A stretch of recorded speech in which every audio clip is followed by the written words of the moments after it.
বাংলার ব্যাটল আজ first paper. Kanthi থেকে কালচিনি, বেলডাঙ্গা টু বাঁকুড়া, চাবলায় সমুদ্র সৈকত থেকে খনি অঞ্চল, 16 জেলার 152 আসনে ভোট যুদ্ধ। ভোটের লাইনে রাঢ়বঙ্গ, জঙ্গলমহল। ভোট কোচবিহার, আলিপুরদুয়ারে। ভোট গ্রহণ দার্জিলিং, কালিম্পংয়ে। নির্বাচন 2 দিনাজপুর, মালদায়। প্রথম দফায় ভোট মুর্শিদাবাদ, বীরভূমে। 2 মেদিনীপুর, পশ্চিম বর্ধমানেও vote. UEM Jaipur is a perfect target for prospective students aspiring for good jobs, good education with future-ready skills. আপনাদের জানিয়ে রাখি, আজ 23 এপ্রিল 16 জেলা 152 বিধানসভা আসনে ভোট।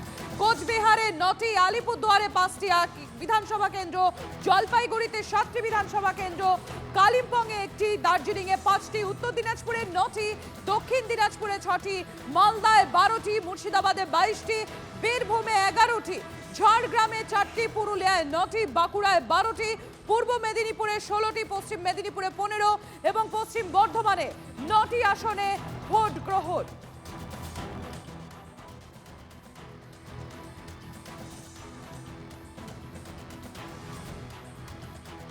আমার 3 সহকর্মীরা রয়েছেন আমাদের সঙ্গে, দীপ, কনিষ্ক এবং আমার সঙ্গে অপর সহকর্মী হীরকও রয়েছেন। বালুরঘাটে দীপ রয়েছে, আমি একবার দীপের কাছে প্রথমেই চলে যাবো। দীপ, সুপ্রভাত।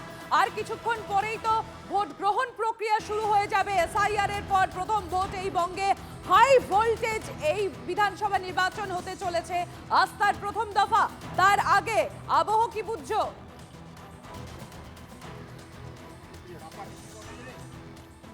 সম্প্রতি সুপ্রভাত তোমাকেও এবং টিভি9 বাংলার সমস্ত দর্শকদের। আমি এখন বালুরঘাটে দাঁড়িয়ে রয়েছি, বালুরঘাটের রঘুনাথপুর হাই স্কুলে, যেখানে বুথ রয়েছে। কিছুক্ষণের মধ্যেই সেখানে ভোট শুরুও হবে। আজকে উত্তরবঙ্গের সমস্ত আসনে ভোট রয়েছে এই বালুরঘাট। দক্ষিণ দিনাজপুরের অন্তর্গত বিধানসভা, দক্ষিণ দিনাজপুরের 6টা বিধানসভা, তার মধ্যে অন্যতম বালুরঘাট, অন্যতম হাই ভোল্টেজ বিধানসভা। দেখতেই পাচ্ছ আমি এখানে এখন দাঁড়িয়ে রয়েছি। বাইরে কিন্তু ইতিমধ্যেই ঠিক ঘড়িতে এখন সকাল 6টা বাজে, ইতিমধ্যেই কিন্তু এখানে ভোটারদের ভিড় শুরু হয়ে গেছে। প্রত্যেকেই চাইছেন, একে তীব্র গরম, তার মধ্যে আবহাওয়া যে কোনো সময় একটা খামখেয়ালি রূপ ধারণ করতে পারে। তাই ভোটাররা তারা চান সকাল সকাল তারা চলে এসেছেন, যাতে একেবারে সকাল সকাল আর্লি আওয়ারে ভোটটা তারা দিয়ে দিতে পারেন। আমি তোমাকে একটা জিনিস দেখাই সবার আগে। এটা হচ্ছে ভোট কেন্দ্র। এই ভোট কেন্দ্রে যেটা মূল দরজা, এই ভোট কেন্দ্রের মূল দরজার ভিতরে ঢোকার অধিকার কিন্তু শুধুমাত্র ভোটারেরই মিলবে।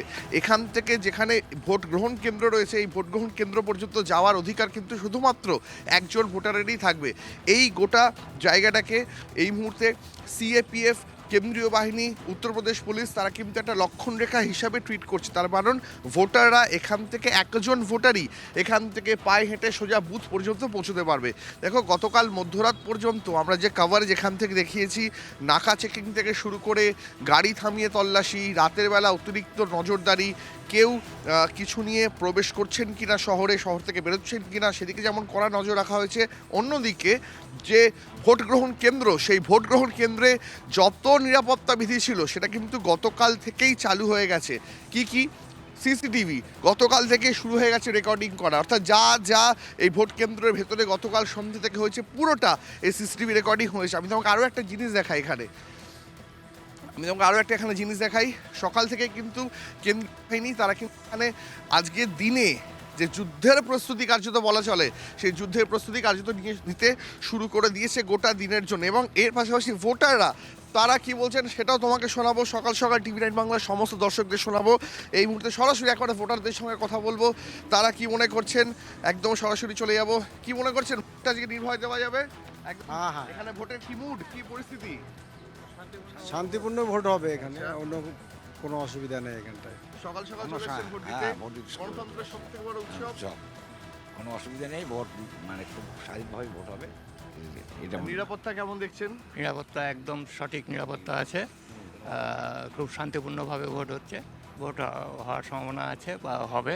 হ্যাঁ, সবাই দীপ, আমাদের নজর থাকবে। তুমি আপাতত আমাদের সঙ্গে থাকো। আমার অপর 2 সহকর্মী রয়েছেন আমার সঙ্গে, আমি একবার তাদের কাছেও চলে যাব।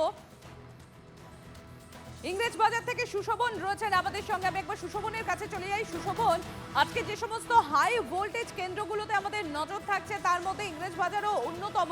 কি অবস্থা দেখছো সেখানে?